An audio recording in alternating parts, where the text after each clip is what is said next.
All right, guys, got Robbie Besner here, founder of Therasage, and he brought the hydrogen water bottle, right? Yeah, brought it along. Just I love it.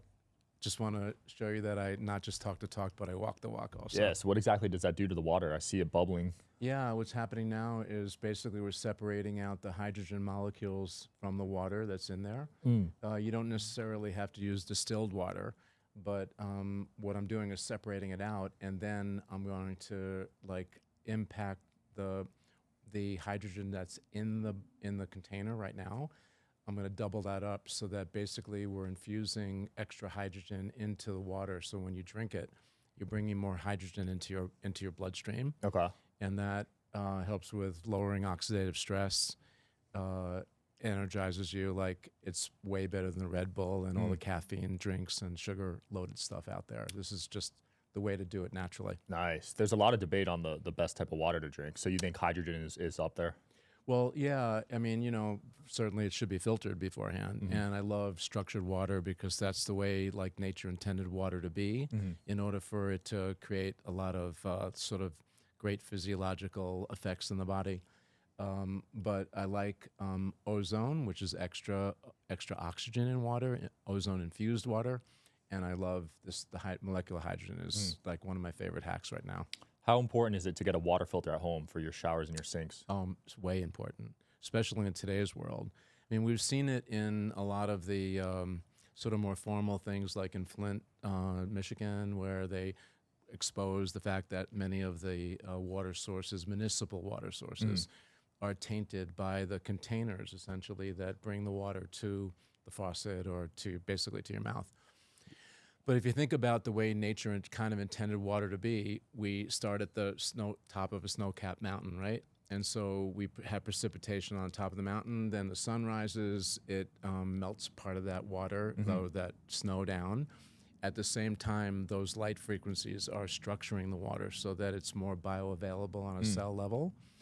And then eventually that water trickles down the mountain, collects minerals around stones and energy and stuff like that. Well, compare that, Sean, to the way we drink our water now. It comes down a PVC pipe. There's no energetics.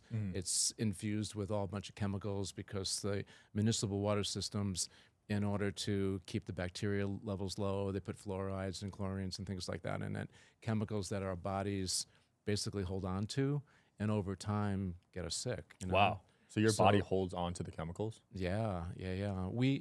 It's kind of a concept, but it's sort of like we're biofilters. We breathe bad air and our lungs pull that out. We grab what we need for our bodies, but we hold on to all the chemicals that are in the air.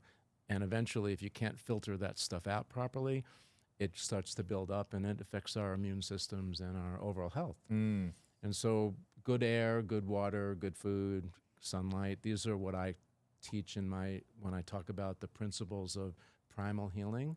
Because if we date back to when our ancestors, like 8,000 years ago, Buddha, Moses, and Jesus times, we lived in the land, we woke up to sunlight. It's not the same as what we're living in the modern world. Right. And I think over time that kind of affects us. Certainly, there are great modern conveniences that we all feel from our tech and all that, but the offset is that many of this technology isn't controlled by people that have health-minded concerns, and so they don't filter the health challenges that might happen with the technology. And so filtered water, like overall filtering for the home, is important. And I think that certainly then you can trickle it down to the water that you bathe in or the water that you drink, and certainly what you cook with. Yeah, So I think that's a key. absolutely. There's toxic all around us. People got their phone in their pockets. They sleep next to it. There's Wi-Fi, EMF, right? It's everywhere. Yeah. So what's the Exactly. way to can you detox from that type of stuff, all the technology? Well, some of the stuff that we do does that. But, like what I do is sort of take nature and I put it into technology that brings nature into your home and your lifestyle. But you don't need to buy the tech to do that. If you have the time and the desire, it could be as simple as kicking your shoes off and walking on the beach or hugging a tree or something like that that's grounded to the earth to bring those energies and bring nature back into your life. Really? So hugging a tree can actually heal you? Yeah.